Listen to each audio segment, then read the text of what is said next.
नमस्कार, हमारा उत्तराखंड में आपका बहुत बहुत स्वागत है। मैं हूं प्रियंका। सबसे पहले डालेंगे नजर आज की हेडलाइंस पर। चुनावी साल में सीएम त्रिवेंद्र के पिटारे से हर वर्ग को मिली सौगात। 2021-22 के लिए 57,400 करोड़ रुपए का बजट रखा गया। सीएम त्रिवेंद्र की बड़ी घोषणा, ग्रीष्मकालीन राजधानी गैरसैंण को बनाया गया मंडल। नई नगर पंचायतों के अवस्थापना विकास के लिए 1-1 करोड़ की घोषणा। बदल गई उत्तराखंड की अर्थव्यवस्था की तस्वीर। अब कोरोना के झटके से उबरने की चुनौती। प्रदेश की आर्थिक विकास दर वर्ष के पहले साल की तुलना में कम।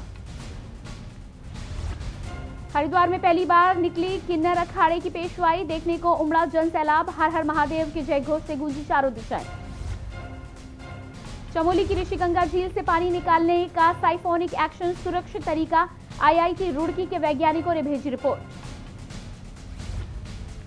ड्राइविंग लाइसेंस बनाने के आधार अनिवार्य, केंद्र की अधिसूचना के बाद उत्तराखंड में लागू हुए नियम। केंद्र सरकार ने परिवहन से जुड़ी 18 सेवाओं में आधार को किया अनिवार्य। आप देख रहे हैं के न्यूज, खबरों का सारथी। बुलेटिन की शुरुआत करेंगे। सबसे पहले हरिद्वार से बड़ी खबर आ रही है। गंग नहर में गिरी कार,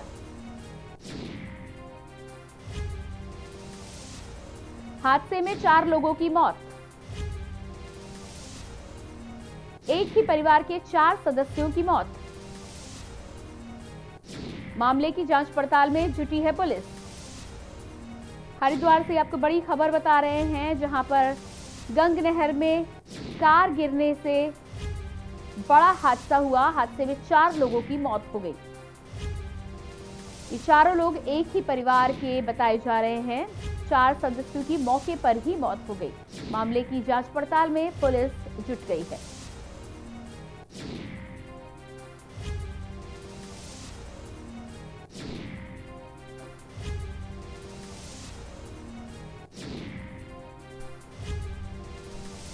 गंग नहर में कार गिरी है, उसके पीछे के कारणों का अभी तक पता नहीं चल पाया है। एक ही परिवार के 4 लोग उस कार में सवार थे और चारों की ही मौके पर मौत हो गई है। हरिद्वार से बड़ी खबर आपको बता रहे हैं।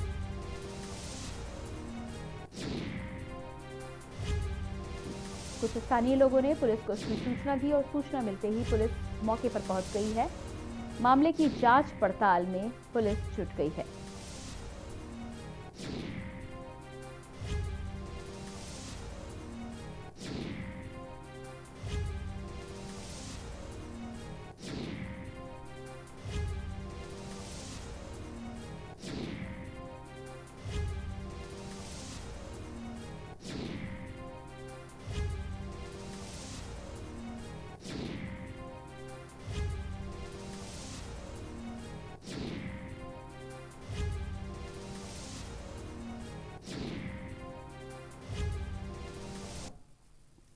और इसके बाद बात करेंगे कोटद्वार की। कोटद्वार से बड़ी खबर है। स्कूटी सवार ने मारी 2 युवकों को टक्कर। पैदल चल रहे एक युवक की मौके पर ही मौत, दूसरा युवक गंभीर रूप से घायल। किशनपुर के पास यह हादसा हुआ है। कोटद्वार से बड़ी खबर आपको बता रहे हैं, जहां पर स्कूटी सवार ने 2 युवकों को टक्कर मारी है। ये दोनों ही युवक पैदल चल रहे थे, जिसमें से एक की मौके पर ही मौत हो गई है, जबकि दूसरा गंभीर हालत में अस्पताल में भर्ती कराया गया है। किशनपुर के पास ये हादसा हुआ है।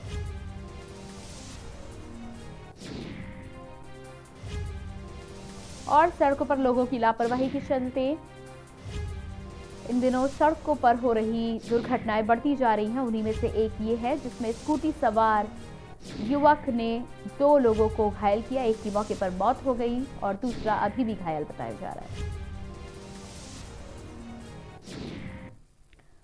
बात करेंगे अगली खबर की। कुंभ 2021 में कोविड-19 को लेकर सरकार द्वारा जारी की गई एसओपी पर जहां हरिद्वार के व्यापारी विरोध कर रहे थे, वहीं अब साधु संत भी एसओपी के विरोध में उतर आए हैं। निर्वाणी अखाड़े के आचार्य महामंडलेश्वर स्वामी विश्वकानंद भारती ने कहा कि इस बार कुंभ में वो दाग लगने जा रहा है जो वर्षों तक याद रखा जाएगा। कभी ऐसा नहीं हुआ जिसमें भजन कीर्तन, भंडारे और अन्य धार्मिक अनुष्ठान नहीं हुए हों। उन्होंने कहा कि ऐसा तो मुसलमानों और अंग्रेजों के समय में भी नहीं हुआ। वहीं प्रेस वार्ता में अटल अखाड़े के आचार्य महामंडलेश्वर राजगुरु विश्वात्मानंद सरस्वती ने कहा कि जब हम अखाड़ों के अंग हैं तो हमें मिलकर सरकार के समक्ष अपनी समस्या रखनी चाहिए और उसका समाधान ढूंढना चाहिए। यदि सरकार नहीं मानती है तो बैठकर उस पर भी विचार किया जाएगा। उन्होंने कहा कि हमारे शाही स्नान और पेशवाई तो होगी, परंतु बाहर से आने वाले श्रद्धालुओं के लिए हम विचार कर रहे हैं। उसके लिए सभी महामंडलेश्वरों के साथ अखाड़ा परिषद को मिलकर प्रयत्न करना चाहिए। वहां महानिर्वाणी अखाड़े के महामंडलेश्वर स्वामी विश्वेश्वरानंद जी महाराज ने कहा कि सभी व्यवस्थाओं पर विचार करने के लिए ये बैठक बुलाई गई है। जल्द ही अगली बैठक कर निर्णय कर बता दिया जाएगा। और यहाँ पर सर्वप्रथम जो यहाँ की व्यवस्था है उस पर विचार करने के लिए बैठक बुलाई थी कि कुंभ मेले के अंदर बहुत बड़ी संतों के लिए, भक्तों के लिए, मेरा ऐसा सोचना है कि कुंभ मेले के अंदर बहुत बड़ी संतों के लिए, भक्तों के लिए एक मुसीबत की बात है। पहले तो ये बात है, इस प्रकार का अंकुश कुंभ के अंदर नहीं लगाया गया। मेरा ऐसा सोचना है कि जब हम अखाड़े के अंग हैं तो हमको और अखाड़ों को मिलकर के सरकार के सामने अपनी समस्या रखनी चाहिए और उसका समाधान ढूंढना चाहिए। और यहाँ पर सर्वप्रथम जो यहाँ की व्यवस्था है उस पर विचार करने के लिए बैठक बुलाई थी। आज परामर्श बैठक है, आज यहाँ विचार मंथन होगा। आपके इसके अतिरिक्त भी हम लोग यहाँ पर विचार करेंगे। उत्तराखंड के बीते 2 विधानसभा चुनाव कांग्रेस के लिए अच्छे नहीं रहे। 2012 के विधानसभा चुनाव में जीत का परचम लहराने के बाद भी आपसी कलह के चलते कांग्रेस सरकार डगमगा रही थी। मार्च 2016 में कांग्रेस की सरकार गिरा भी दी गई, पर हरीश रावत कोर्ट जाकर सरकार बचा ले आए थे और 2017 का विधानसभा चुनाव में प्रदेश में चली मोदी लहर में सत्ताधारी कांग्रेस के बड़े बड़े किले ढह गए और मुख्यमंत्री हरीश रावत सहित कई कैबिनेट मंत्रियों को चुनाव में हार का मुंह देखना पड़ा। प्रदेश में कांग्रेस महज 11 सीटों तक सिमट कर रह गई। अब उत्तराखंड में आम आदमी पार्टी ने चुनाव लड़ने का मन बनाया है और उत्तराखंड में कांग्रेस की आपसी मतभेद को देखते हुए उत्तराखंड में कांग्रेस के आपसी मतभेद और कांग्रेस के टूटे विधायक मंत्री आम आदमी की पार्टी में कांग्रेस की जमकर फजीहत करने से पीछे नहीं हट रहे। काशीपुर पहुंचे आम आदमी पार्टी के प्रदेश प्रभारी दिनेश मोहनिया कांग्रेस की आपसी कलेश को देखते हुए आगामी विधानसभा चुनाव में सिर्फ 1 to 1 चुनाव की फाइट की बात कह रहे हैं। दूसरी ओर भाजपा कांग्रेस को आड़े हाथे लेते हुए उन्होंने कहा कि एक एक करके जो कांग्रेस के विधायक बिक रहे हैं वह एक साथ ही बिक जाए तो भारतीय जनता पार्टी पर काफी पैसे हैं।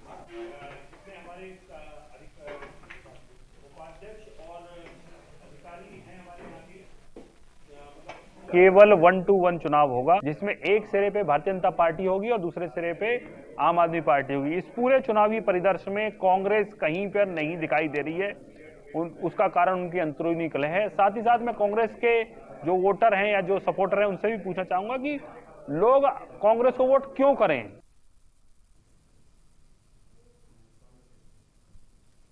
लक्सर के रायसी चौकी क्षेत्र के प्रतापपुर गांव में रात भर जेसीबी से अवैध खनन किया गया, जहां लक्सर में अवैध खनन का खेल जोरों पर रात के अंधेरे में प्रशासन के नाक के नीचे किया जा रहा है। रात भर प्रतापपुर गांव के खेत में 2-2 जेसीबी गरजती रही। वही मामले को लेकर शासन प्रशासन अभी भी मौन है।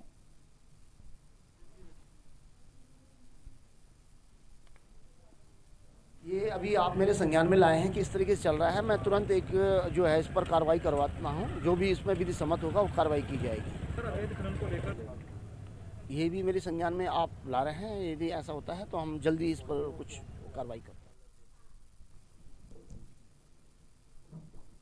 हरिद्वार में जूना और अग्नि अखाड़े की छावनी में धर्म ध्वजा स्थापित कर दी गई है, जिसमें जूना अखाड़े के तमाम संत महंत शामिल रहे। वहीं बड़ी संख्या में मौजूद साधु संतों ने बड़ी धूमधाम से धर्म ध्वजा की स्थापना की। अखाड़े के शंकराचार्य नरेंद्रानंद सरस्वती ने कहा कि धर्म ध्वजा अखाड़े की आन बान और शान है। इसकी स्थापना के साथ ही अखाड़े के लिए कुंभ मेले की शुरुआत।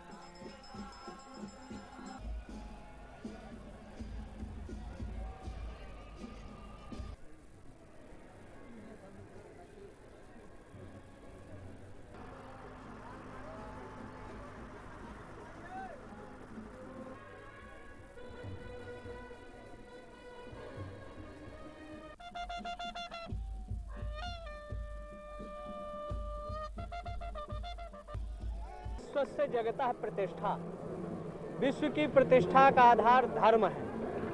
और कुंभ का आधार भी धर्म है। धर्म धारण करने वाले की रक्षा और सुरक्षा करता है। तो कुंभ पर्यंत जो धर्म ध्वजा है, एक तरह से धर्म की जड़ें इतनी गहरी हैं जिसका संरक्षण संवर्धन ये ध्वजा इसका प्रतीक है। जो सूक्त थे उन सूक्तों के द्वारा इसका अर्चन किया गया, वंदन किया गया और इसमें जो स्वस्तिक का चिन्ह है साक्षात गणेश का प्रतीक है। लक्सर के पीपली में निकलने वाली रमता जमात में पहुंचे प्रयागराज से पंचायती अखाड़े के सचिव संत मुनि व्यास ने सरकार द्वारा जारी की गई एसओपी का समर्थन किया है। बता दें, हरिद्वार प्रशासन कुंभ की व्यवस्थाओं से नाखुश है। इसके साथ ही उन्होंने 2021 में होने जा रहे हरिद्वार कुंभ में होने वाली व्यवस्था पर सरकार पर सवाल भी खड़े किए हैं। वहीं संत तिरमोहन दास ने कहा है कि सरकार को सुरक्षा व्यवस्था पूरी करनी चाहिए, लेकिन यहाँ हरिद्वार में सरकार की साधुओं के लिए कोई भी व्यवस्था नहीं है और वे स्वयं ही अपनी सभी व्यवस्था कर रहे हैं।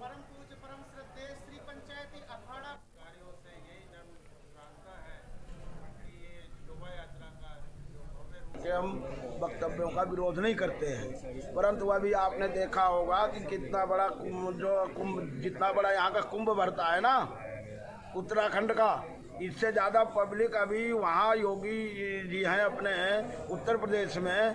तो बसंत पंचमी का मैं खुद वहाँ था और त्रिवेणी संगम में स्नान किया और कितना दिव्य और भव्य हुआ था। तो हम इसमें किसी को दोषारोपण नहीं करते, परंतु इतना जरूर कहेंगे कि जो सुरक्षा और व्यवस्था जरूरी है। सुरक्षा की जो व्यवस्था है उनसे तो हम संतुष्ट नहीं है, लेकिन हम हमारे जितने भी 13 अखाड़े हैं अब सब अपनी अपनी जगह व्यवस्था कर रहे हैं और हम करेंगे। का जो 72 घंटे का जो उन्होंने किया है, हम तो यही कहते हैं सभी संतों से भी और उनके साथ में जो भी अनुयायी आएंगे, उनके जो भगत सेवक हैं, उनसे भी यही हमारा अनुरोध है कि सब अपना अपना कोविड की जांच करा कर के आएँ। लक्सर में नकली डीएपी खाद की गाड़ी पकड़े जाने की शिकायत के बाद एसडीएम ने लक्सर रायसी में खाद बीज की 15 दुकानों पर ताबड़तोड़ छापेमारी की है। एसडीएम लक्सर जिला कृषि अधिकारी की संयुक्त टीम ने सभी दुकानों से सैंपल भरकर उनको सील कर दिया है। बता दें, खानपुर के एक कीटनाशक विक्रेता समिति ने एक गाड़ी लक्सर खानपुर रोड से लदे इफ्को डीएपी के 12 बैग पकड़कर गोवर्धनपुर चौकी पुलिस के सुपुर्द कर दिया था। बाद में उन्हें एसडीएम लक्सर से मिलकर खाद नकली होने की शिकायत मिली। नकली खाद की शिकायत मिलने पर एसडीएम ने पहले जिलाधिकारी हरिद्वार को पूरे प्रकरण के बारे में बताया। इसके बाद ताबड़तोड़ छापेमारी की, जहां 15 दुकानों के सैंपल लेने के साथ ही उनको सीज कर दिया गया है। बताया जा रहा है कि सभी 15 दुकानें 2 ही फार्मों की बताई जा रही हैं।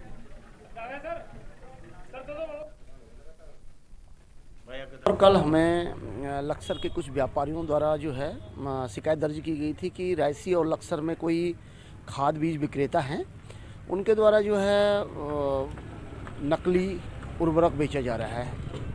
तो हमने उसके लिए एक गाड़ी भी उनकी जो है गोवर्धन चौकी में जब्त करके रखी हुई है और उनकी रात को ही हमने छापामारी करके जितने भी इनके गोदाम हैं, 15 गोदाम इनके हैं, उन पर जो है सीलिंग की कार्रवाई की गई, जिससे कि किसी भी तरीके से माल को शिफ्ट न कर सके। तक जो हमें मिले हैं 15 बैग मिले थे उधर डीएपी के, जो उनके अधिकृत नहीं हैं।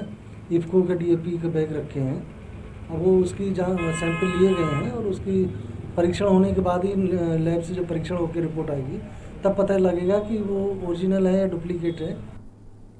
बुलेटिन में आगे बढ़ेंगे, लेकिन उससे पहले डोईवाला से बड़ी खबर है। राज्य मंत्री अरुण कुमार सूद और नेपाल सिंह कश्यप का स्वागत। ब्लॉक सभागार में होगा स्वागत समारोह। सीएम के ओएसडी और भाई के साथ राज्य मंत्री करेंगे शिरकत। बीजेपी जिला उपाध्यक्ष विक्रम नेगी ने दी जानकारी। डोईवाला से यह बड़ी खबर आपको बता रहे हैं, जहां पर राज्य मंत्री अरुण कुमार सूद और नेपाल सिंह कश्यप का जोरदार स्वागत किया जाएगा। ब्लॉक सभागार में इस स्वागत समारोह का आयोजन रखा गया है। सीएम के ओएसडी और भाई के साथ राज्य मंत्री भी इस कार्यक्रम में शिरकत करेंगे। बीजेपी जिला उपाध्यक्ष विक्रम नेगी ने इस तमाम कार्यक्रम की जानकारी दी है। और डोईवाला से ये खबर आपको बता रहे हैं, जहां पर आज ब्लॉक सभागार में स्वागत समारोह का आयोजन होना है।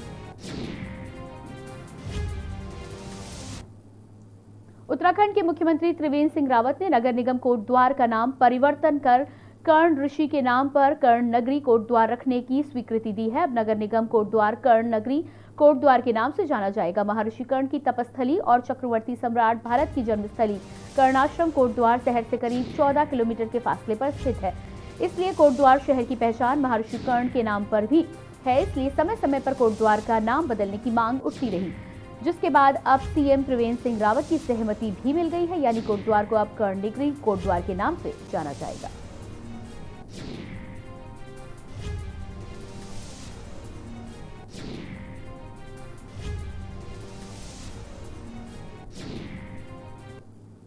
ऋषिगंगा की आपदा में लापता लोगों को तलाशने का अभियान तपोवन और रैणी क्षेत्र में 25वें दिन भी जारी है। तपोवन सुरंग के टी पॉइंट पर करीब 194 मीटर तक मलबा हटा लिया गया है। यहां के मुख्य टनल तक पहुंचने के लिए 245 मीटर और आगे जाना होगा, लेकिन टनल के मुख्य द्वार से ही अंदर मलबे के ढेर लगे हुए। मलबा अंदर कितना आगे तक है यह भी स्पष्ट नहीं हो पा रहा है। वहीं सुरंग के अंदर से लगातार पानी का रिसाव होने के कारण मलबा हटाने का काम जारी है। मंगलवार को भी मलबे से कोई शव बरामद नहीं हुआ। अभी तक 72 शव बरामद किए जा चुके हैं, जबकि 133 अभी भी लापता बताए जा रहे हैं।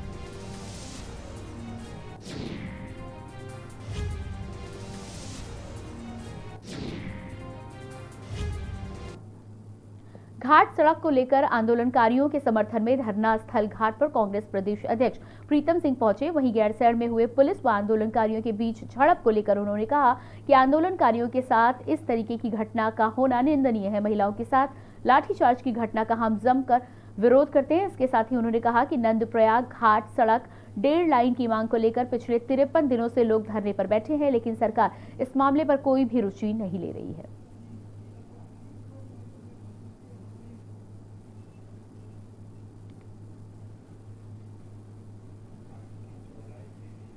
भराड़ीसैंण की जो घटना है, जिसमें आंदोलनकारी हमारी मातृशक्ति शांतिपूर्ण तरीके से धरना प्रदर्शन कर रही थी, सरकार का ध्यान इस ओर खींचने का प्रयास कर रहे थे कि नंदप्रयाग घाट मोटर मार्ग का चौड़ीकरण होना चाहिए, लेकिन सरकार के इशारे पर पुलिस के माध्यम से पानी की बौछार और लाठी प्रहार करने का काम सत्ता में बैठे हुए लोगों ने किया है। उत्तराखंड हाईकोर्ट ने राज्य सरकार द्वारा रिजर्व शिवालिक एलिफेंट कॉरिडोर को डी नोटिफाइड करने के खिलाफ दायर जनहित याचिका पर सुनवाई करते हुए सदस्य सचिव राज्य वन्य जीव बोर्ड को 17 मार्च को व्यक्तिगत रूप से कोर्ट में पेश होने को कहा है। साथ ही कोर्ट ने केंद्र सरकार व जैव विविधता बोर्ड से 10 दिन के भीतर जवाब पेश करने को भी कहा है। मामले की सुनवाई के लिए कोर्ट ने 17 मार्च की तिथि को निर्धारित किया है।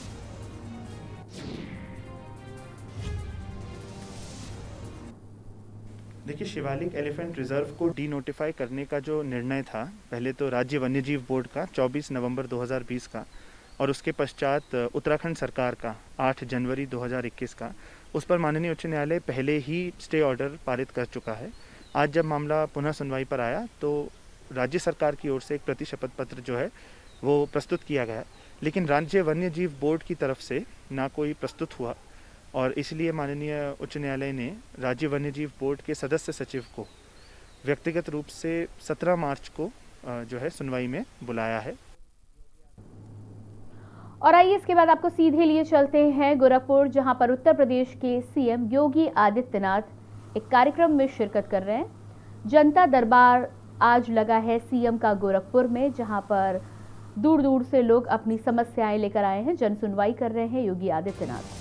तस्वीरों में आप देख सकते हैं तमाम लोग आज इस जन दरबार में शामिल होने के लिए आए हैं। लोगों की जो भी शिकायतें हैं, जिसको लेकर पूरी उत्तर प्रदेश की जनता परेशान है, उनकी सुनवाई के लिए ये जन दरबार लगाया जाता है। और आज इस जन दरबार में योगी आदित्यनाथ सुनवाई करते हुए, जन सुनवाई करते हुए नजर आ रहे हैं। आप देख सकते हैं किस तरह लोगों के जो विज्ञापन हैं, जो उनकी मांगे हैं, लिखित में दर्ज की गई हैं, और इन तमाम मांगों को योगी आदित्यनाथ एक एक कर देख रहे हैं।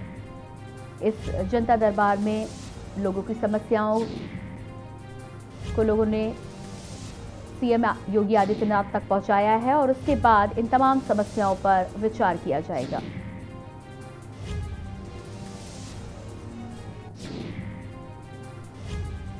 पूरे प्रदेश में शासन और प्रशासन की जो भी शिकायतें होती हैं, या फिर व्यक्तिगत तौर पर भी किसी भी परिवार को या व्यक्ति को यदि कोई समस्या है तो वो इस जन सुनवाई में आ सकता है। सीएम योगी आदित्यनाथ खुद इस जन सुनवाई में लोगों से संवाद करते हैं, उनसे बातचीत करते हैं और हर क्षेत्र के हर वर्ग की तमाम समस्याओं पर गौर किया जाता है। साथ ही साथ आप देख सकते हैं बड़ी संख्या में यहाँ पर महिलाएं भी हैं।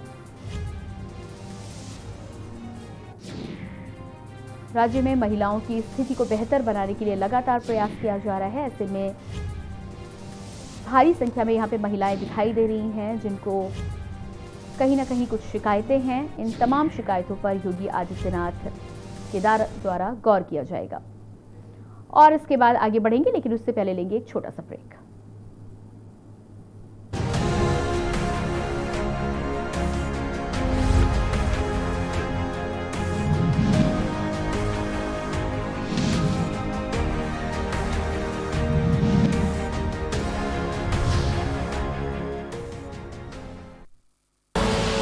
आप देख रहे हैं के न्यूज, खबरों का सारथी।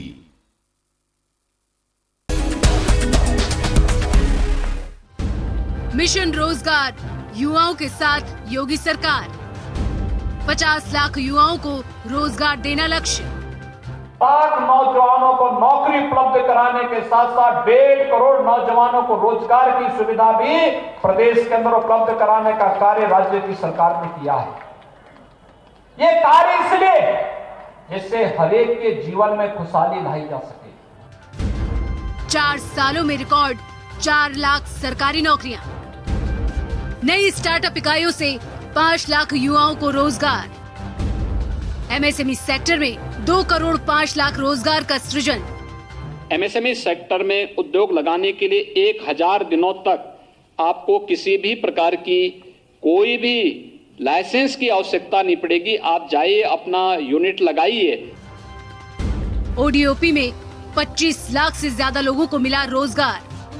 प्रदेश के अंदर हम लोगों ने ओडीओपी की योजना को, जो देश के अंदर एक लोकप्रिय योजना बनी है, इस योजना को प्रोत्साहित करने के लिए भी हम लोगों ने बजट में इसका प्रावधान किया है। प्रवासी श्रमिकों को रोजगार देने में यूपी देश में अव्वल। डिफेंस कॉरिडोर में 50,000 करोड़ रुपए का निवेश। नोएडा डेटा सेंटर में 25,000 से ज्यादा लोगों के लिए रोजगार।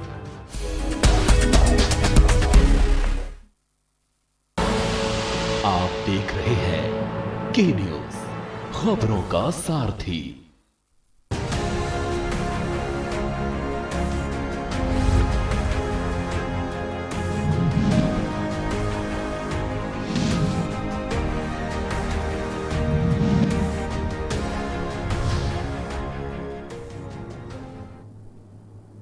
ब्रेक के बाद एक बार फिर से आपका स्वागत है। बात करेंगे अगली खबर की। खबर मैंगलोर के कुर्डी गांव से है, जहां अपर उप जिलाधिकारी पूरण सिंह राणा ने गांव का निरीक्षण किया है। आपको बता दें कि कुर्डी गांव में लोग महीनों से जल भराव की समस्या से जूझ रहे हैं। ग्रामीणों ने कई बार जनप्रतिनिधियों व अधिकारियों से शिकायत भी की है, लेकिन अभी तक जल भराव की समस्या से निजात नहीं मिल पाया है। वहीं शिकायत पर पहुंचे अपर उप जिलाधिकारी पूरण सिंह राणा ने बताया कि मीडिया और ग्रामीणों ने जल भराव की समस्या से अवगत कराया था, इसलिए ग्रामीणों की शिकायत पर गांव का निरीक्षण किया गया। ग्राम प्रधान और ब्लॉक अधिकारियों को कहा गया कि जल्द ही पानी की निकासी की व्यवस्था की जाए, जिससे ग्रामीणों को किसी भी तरह की परेशानी का सामना ना करना पड़े।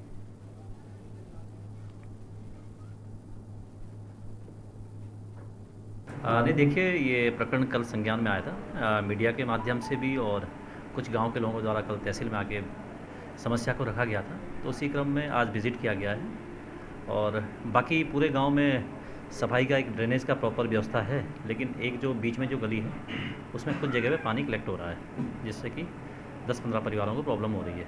तो इमीडिएटली वीडियो के साथ और ग्राम प्रधान को डायरेक्शन दे दिए गए हैं कि एक तो वहाँ पे जो खाली स्पेस है तो वहाँ पे पंप से पानी की निकासी करवाएं।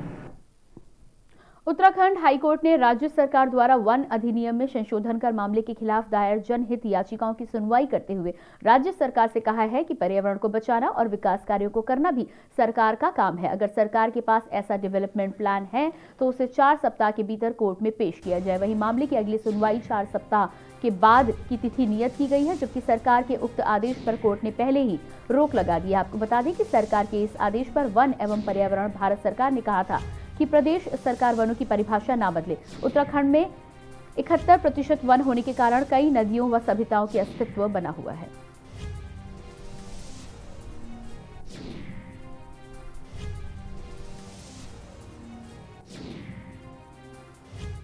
वन की परिभाषाएं बदलने को लेके माननीय उच्च न्यायालय आया था याचिकाकर्ता, जिसमें माननीय न्यायालय ने स्टे इनकी जो चेंज डेफिनेशन थी उसको स्टे किया हुआ है। आज फिर मामले की सुनवाई हुई तो माननीय न्यायालय ने अपनी कंसर्न उनसे एडवोकेट जनरल साहब से बताई। हमारे राज्य में डेवलपमेंट हो रहा हो वो भी सरकार का काम है, और अगर एनवायरनमेंट बचाना है वो भी सरकार का ही काम है। खबर नैनीताल से है, जहां खंडपीठ में टूरिज्म डेवलपमेंट बोर्ड और राज्य सरकार ने रानीबाग से नैनीताल के लिए बनाई जाने वाली रोपवे निर्माण याचिका पर सुनवाई करते हुए बालिया नाले का ट्रीटमेंट कर रही एजेंसी सहित टूरिज्म डेवलपमेंट बोर्ड से 4 सप्ताह में अपना जवाब दाखिल करने को कहा है। मामले की सुनवाई के लिए कोर्ट ने 4 सप्ताह के बाद की तिथि नियत की है। आपको बता दें कि प्रोफेसर अजय रावत ने जनहित याचिका दायर कर कहा है कि टूरिज्म डेवलपमेंट बोर्ड और राज्य सरकार ने रानीबाग से नैनीताल के लिए रोपवे का निर्माण प्रस्तावित किया है। रोपवे के लिए निहाल नाले और बलिया नाले के मध्य मनोरा पीक पर निर्माण कार्य होना है।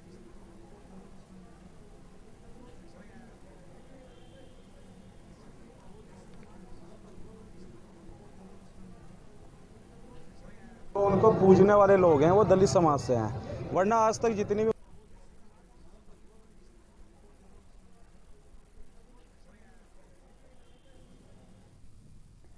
रुड़की नगर निगम के सामने गंग नहर घाट पर संत शिरोमणि रविदास जी की मूर्ति स्थापित करने की मांग को लेकर भीम आर्मी और संत शिरोमणि रविदास महासभा के सैकड़ों कार्यकर्ताओं ने ज्वाइंट मजिस्ट्रेट नमामि बंसल को एक ज्ञापन सौंपा।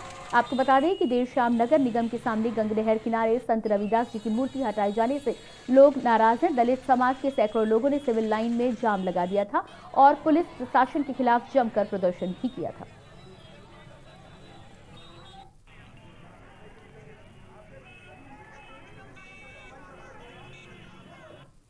उनको पूजने वाले लोग हैं वो दलित समाज से हैं, वरना आज तक जितनी भी मूर्तियां घाट पर बने हुए हैं उन्हें आज तक किसी ने हटाने का काम नहीं किया है। लेकिन ये एक दलित समाज के होने के नाते कि ये उन्हीं के महाराज उन्हीं के भगवान है, जिस कारण आज ये मूर्ति हटाने का काम किया गया है।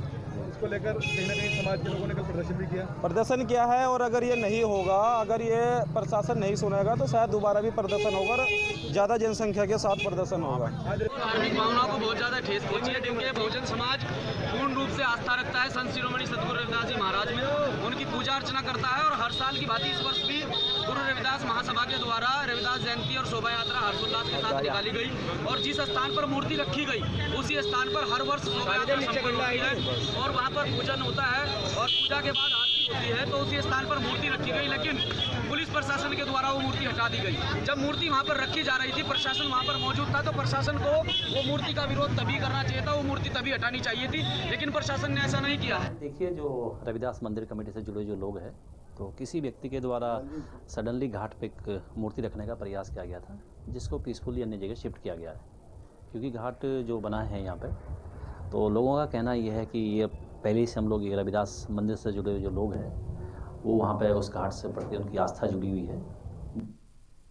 कुंभ को लेकर सरकार और मेला प्रशासन की तैयारियों से नाखुश बैरागियों के तीनों अखाड़े लगातार अपनी नाराजगी जाहिर करते चले आ रहे हैं। एक बार फिर तीनों अखाड़ों के संतों की बैरागी कैंप में बैठक हुई है, जिसमें दिगंबर अणी अखाड़े के श्री महंत धर्मदास ने नाराजगी जताते हुए कहा है कि बैरागियों के खालसे आने शुरू हो गए हैं और अभी तक बैरागियों के छावनी क्षेत्र में कोई व्यवस्थाएं नहीं की गई हैं। उन्होंने साथ ही कहा कि उनके सामान से लदे ट्रक आ गए हैं और कहीं भी टेंटों की व्यवस्था नहीं है। सरकार और मेला प्राधिकरण जल्द से जल्द व्यवस्थाएं करे। वहीं निर्वाणी अणी के श्री महंत राजेंद्र दास ने कहा कि मुख्यमंत्री सन्यासियों के अखाड़ों और अन्य जगह तो गए, पर उन्होंने बैरागियों से दूरी बनाए रखी है। मुख्यमंत्री को चाहिए कि वे राजधर्म का पालन करते हुए बैरागियों के संतों से भी भेंट करें और उनकी व्यथा भी सुनें।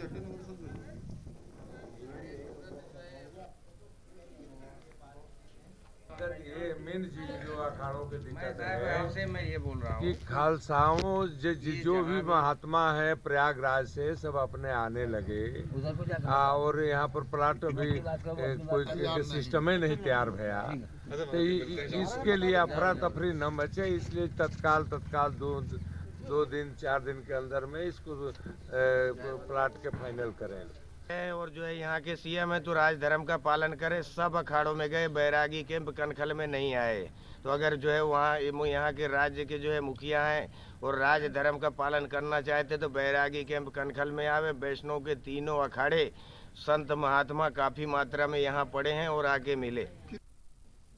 फिलहाल बुलेटिन में इतना ही। देखते रहिए के न्यूज़ इंडिया।